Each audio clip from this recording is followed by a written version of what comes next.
back to my channel. Thank you so much for the returning subscribers, and if you haven't subscribed yet, click the subscribe button and join the VuLo clan, join the VuLoian nation, and let's get boogie. So as of today, the channel is officially about lifestyle, beauty, and relatability, and the first thing on the books is just a short Q&A, get to know me tag, just to sort of reintroduce myself, I guess. I wrote the questions down in my journal, so let's get straight into the video. Got some tea with me. Question number 1, full names and meanings.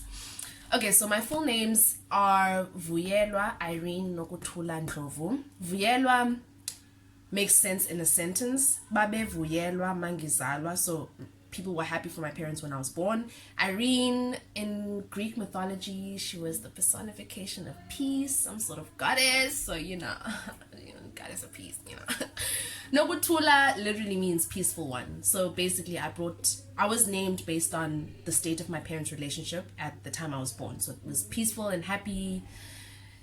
Yeah, basically that's me. Second question, what are you and where are you from? I get this question a lot. A lot of people usually think I'm from like East Africa type of vibes. I'm South African, guys. I am by birthright Mswati, but I grew up in East London, so I speak isiXhosa. I'm Mswati because my dad was Mswati, but I speak isiXhosa, I speak English, I speak a host of languages.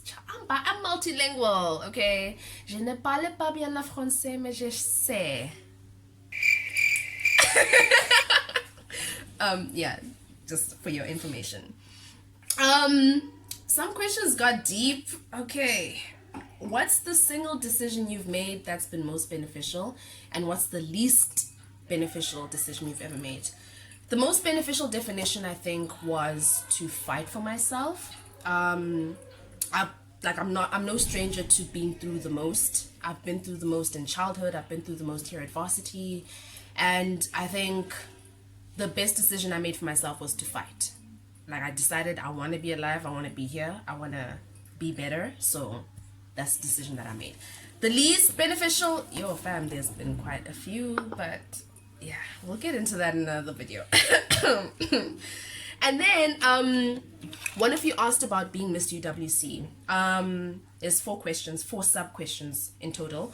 Why did you enter? I entered because last year I got to a point where I could say I hit rock bottom, and Miss UWC for me was sort of like the rope or like a lifeline that was thrown at me. And I entered because I wanted to make a change on campus. Okay, it hasn't worked out as well as I had planned to, but I did make the impact, or I did make most of the impact that I planned to. But that's why I entered, basically, so that I can make a change on campus. Yeah. How's the experience been? The experience has been, let's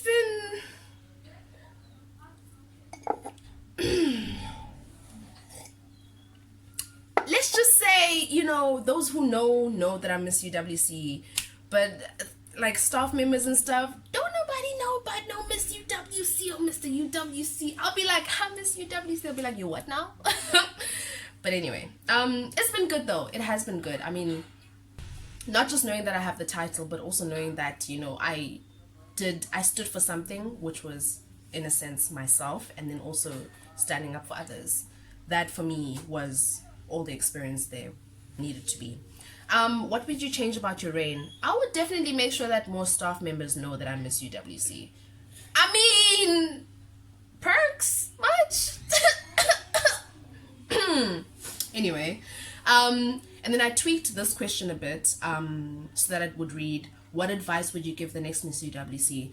I would give the next Miss UWC the advice, it's not about the crown. Yes, the crown is proper, it's nice on the night, it's exhilarating, it's an adrenaline rush, but make sure that you go for it for the right reasons, because for you to be crowned Mr. or Miss UWC and then for you to disappear and be an absent parent to the university populace, like, okay, and then what, so make sure that you're doing it for the right reasons, and also make sure that you have a plan or you have some sort of goal that you have set out for yourself. as Mr. or Miss UWC. So the next question was, what foundation and powder do you use? I use Estee Lauder Double Wear Stay in Place Makeup in the shade Amber Honey. The reason why I use Estee Lauder is because out of all the brands that I've ever tried to go to for foundation, they were the ones that would like, you know what, sit tight, we got you, we're gonna find your shade, you know. I went to a few other brands. The thing with me is I'm dark skinned with a light undertone. So in winter I'm light skinned, in summer I'm dark skinned. So it's really hard to find my exact tone. Sometimes they've had to mix like nutmeg with mahogany to get my shade. Whereas Estee Lauder was the one brand, first of all, that was like, we're gonna find your exact shade.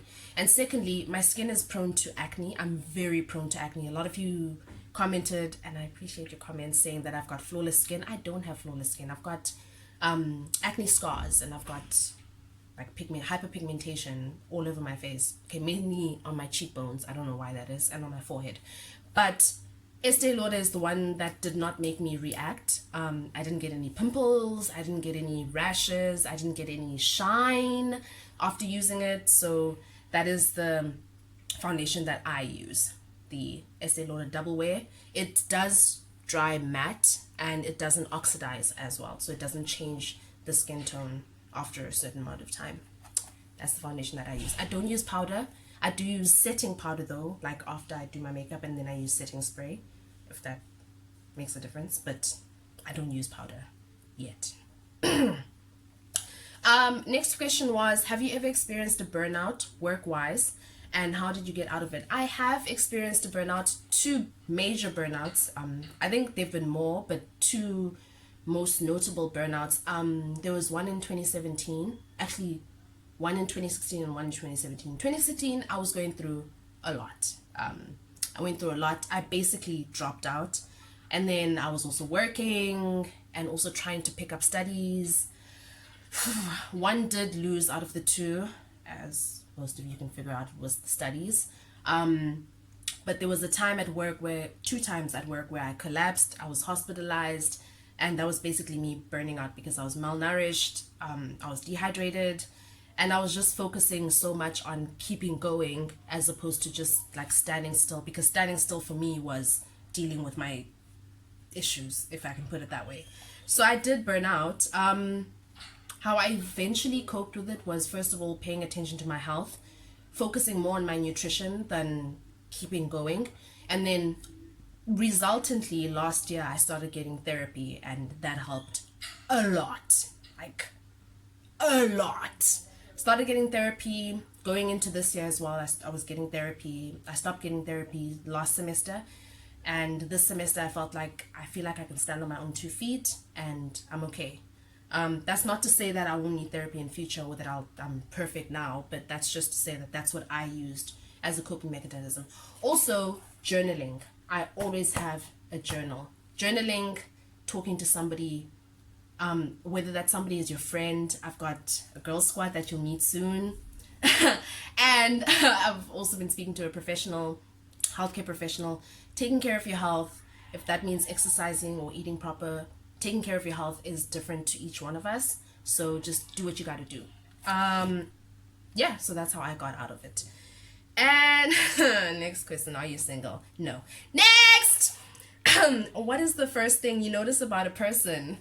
I notice a person's energy. I've always, ever since a young age, I've always been someone who's like, the vibrations matter. Like, if your aura tells me that I need to be afraid of you, or your aura tells me that like there's just something that is off about you, or like your energy, man, if your energy and my energy just don't click, then before I even notice your teeth or your eyes or I don't know, anything else, your energy. That is the first thing I notice about a person. And it could be the smallest thing. It could be something you say. It could be just a slight movement. It could be just a look. But like, energy is definitely something that I notice about people. And it's also what's formed part of my friendships as well. You'll find that a lot of my friends, okay, I don't have a lot of friends. Most of my friends in my circle, okay, I only have like 2 friends. Anyway, you'll notice that with my friends, we're not exactly the same personality wise, which actually works to our advantage because you've got the goofy one, you've got the serious one, you've got the straight talk one. My point is, you've got different characters. However, the energy is in sync.